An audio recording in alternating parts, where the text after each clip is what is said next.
کم ہو گئی ہیں اور کوئی بھی ملک ہماری معاشی صورتحال کو دیکھتے ہوئے ہمیں قرض دینے کو تیار نہیں ہے۔ عمران خان نے کہا کہ ایسے معاہدے کیے کہ اگر ہم بجلی خریدیں بھی تو پیسے ادا کرنا ہوں گے۔ نواز شریف کو ملکی سلامتی، قومی سلامتی پر سمجھوتہ کرنے میں کوئی فرق نہیں پڑے گا، یہ ڈیل کر کے یقین دہانی کے بعد گرین سگنل ملتے ہی پاکستان واپس آ جاتے ہیں، جیسے اسحاق ڈار آ گیا ہے اور یہ ملک کا نظام ایسے ہی چلتے جا رہا ہے۔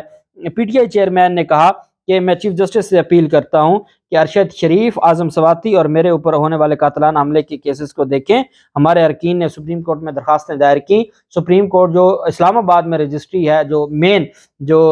بینچ ہے آنریبل سپریم کورٹ کا، وہاں پر جو ہم درخواست لے کر گئے تو ہمارے سینیٹرز کو اندر جانے نہیں دیا گیا۔ جس ملک میں 20 گریڈ کا افسر اتنا سٹرونگ ہو جائے کہ نہ اس کے خلاف مقدمہ درج ہو اور نہ وہ بطور رجسٹرار ہمارے لوگوں کو، جو منتخب لوگ ہیں، ان کو سپریم کورٹ کے میں داخل نہ ہونے دے، تو اس ملک میں کہاں کا انصاف اور کہاں کی عدلیہ اور کہاں کی جو سپریمیسی ہے۔ عمران خان نے کہا کہ وہ چیف الیکشن کمشنر کے خلاف بھی درخواست پر سماعت کریں۔ انہوں نے کہا کہ چیف الیکشن کمشنر نے ہمیں توشہ خانہ اور فوراً فنڈنگ کیس میں پھنسایا ہوا ہے، جبکہ عدالتوں نے ان فیصلوں کو مسترد کر دیا ہے جو چیف الیکشن کمشنر کے خلاف درخواستیں پڑی ہیں، اور ہمارا جو ایک نہلی ریفرنس سپریم جوڈیشل کونسل میں پڑا ہے اس پہ بھی جلد سماعت کی جائے اور چیف الیکشن کمشنر کے خلاف جو کارروائی ہے وہ کی جائے۔ جبکہ دوسری طرف منی لانڈرنگ کیس پر شہباز شریف اور ان کی فیملی کے خلاف منی لانڈرنگ کیس پر سماعت ہوئی ہے اور گواہ کا بیان ریکارڈ نہ ہوا آج، اور عدالت نے برہمی کا اظہار کیا ہے کیونکہ وہ شریف خاندان کے شریک ملزم ہیں۔ شریف خاندان خود آ جاتا ہے، حمزہ شہباز آ جاتے ہیں، اپنے شریک ملزمان کو روک لیتے ہیں، سارے ملزمان ہوتے نہیں، جس کی وجہ سے کیس آگے نہیں چلتا۔ اب آپ دیکھیں کہ منی لانڈرنگ کیس میں یہ بری طرح پھنسے ہوئے ہیں، وہاں یہ چاہتے ہیں کہ یہ اس کیس کو لٹکاتے رہیں، جبکہ جو آشیانہ ہاؤسنگ ریفرنس میں جہاں ان کو لگتا ہے کہ ان کے مطلب کی ساری چیزیں ہیں، سمجھ جائیں ان کے مطلب کی ساری چیزیں ہیں، تو اس وجہ سے یہ چاہتے ہیں کہ جناب ہمارا کیس الگ سے ہو لیکن جلدی اس پر سماعت ہو، اور یہ وہ آنریبل جج صاحب ہے جنہوں نے رمضان شوگر مل کیس میں ان کا کیس ختم کیا ہے۔ یہاں جو منی لانڈرنگ کا کیس ہے، یہاں پر یہ خود اس کیس کو لٹکاتے ہیں۔ قمر و زمان نے شہباز شریف وغیرہ کی خلاف منی لانڈرنگ کیس پر سماعت کی، شہباز شریف کی جانب سے ان کا نمائندہ پیش ہوا، جبکہ حمزہ شہباز خود عدالت میں پیش ہوئے۔ عدالت نے 2 ملزمان علی احمد اور شعیب قمر کے پیش نہ ہونے پر سخت برہمی کا اظہار کرتے ہوئے کہا کہ میں ان کے وارنٹ گرفتاری جاری کر دوں گا۔ عدالت نے کہا باقی ملزم پیش ہو جاتے ہیں، یہ لوگ نہیں آتے۔ 20 مرتبہ نیب کا گواہ عدالت میں پیش ہو چکا ہے اور یہ اس کا بیان نہیں ہونے دیتے۔ عدالت نے کہا اگر اگلی تاریخ پر یہ نہیں آئیں گے تو پولیس کو کہا کہ ان ملزمان کو گرفتار کر کے عدالت میں لایا جائے۔ 25 نومبر کو کیس کی دوبارہ سماعت ہوگی اور 25 نومبر کو پھر عدالت دیکھے گی کہ یہ کیسے قانون کی دھجیاں اڑاتے ہیں اور یہ کیسے سارے معاملات کو آئین اور قانون کے خلاف کرتے ہیں اور کیسے یہ عدالتی نظام کا کھلواڑ کرتے ہیں۔ دوسری طرف شہباز شریف کے حوالے سے جو خبر گردش کر رہی ہے، شہباز شریف واپس آئے لندن سے اور وہاں پر وہ گئے تو پہلے 2 دن کا قیام تھا، پھر 3 دن کا، پھر 4 دن کا، پھر ایئرپورٹ سے واپس جانا پڑا۔ پھر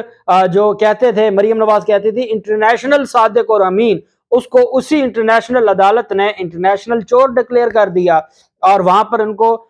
کروڑوں روپے کا جرمانہ ہو گیا اور اب وہ جرمانہ ادا کرنا ہے۔ انہوں نے 23 نومبر 4:30 بجے تک ٹائم بھی بتایا گیا ہے کہ 1 منٹ کی بھی معافی نہیں ہوگی۔ وہ کوئی ہماری عدالتیں ہیں؟ وہ تو انصاف والی عدالتیں ہیں۔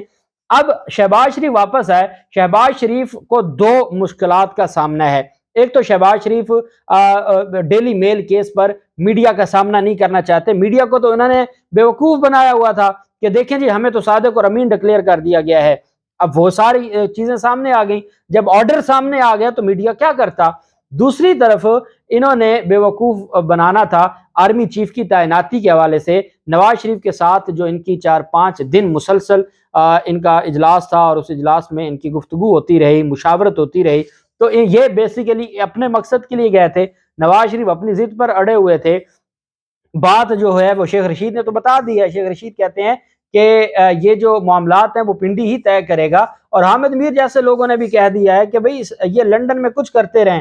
یہ آپس میں کوئی مشاورت کرتے رہیں، وہی ہوگا جو کرنے والے کریں گے، ان کی کوئی نہ ان کے فیصلوں کی کوئی اہمیت ہے اور یہ لندن کے فیصلوں کو نافذ بھی نہیں کر سکتے، یہ ان کی اوقات بھی نہیں ہے۔ ایک آپ کو بلاول زرداری اور آصف زرداری اس معاملے پر بالکل سیٹسفائی نظر آتے ہیں کیونکہ انہوں نے اپنا الو سیدھا رکھا ہوا ہے، انہوں نے اپنے معاملات ٹھیک رکھے ہوئے ہیں۔ نواز شریف اپنی بارگیننگ کر رہا ہے، آصف زرداری اپنی بارگیننگ کر رہا ہے، دونوں کے اپنے اپنے مفادات ہیں، اور ان مفادات کے لیے بلاول زرداری کہتے ہیں کہ ہمیں اس کو سیاسی نہیں بنانا چاہیے، جو اس تقرری ہے۔ شہباز شریف اور نواز شریف لندن میں بیٹھ کر 5 دن اور میڈیا اس کو ڈسکس کرتا ہے کہ جی اجلاس میں فیصلہ ہو گیا، وہ ہو گیا فلاں بندے کو۔ اب رؤف کلاسرا کی جانب سے جو جنرل عاصم منیر کا نام دیا گیا ہے کہ نواز شریف جس کو جو سینئر موسٹ ہیں، 5 جو جرنیل ہیں ان میں سے جو سینئر موسٹ ہیں ان کو آرمی چیف لگوانا چاہتے ہیں، اور اس پر ان کے معاملات طے ہو گئے ہیں۔ یہ رؤف کلاسرا نے خبر دی ہے کہ نواز شریف جس کو چاہتے ہیں اس پر معاملات طے ہو گئے ہیں۔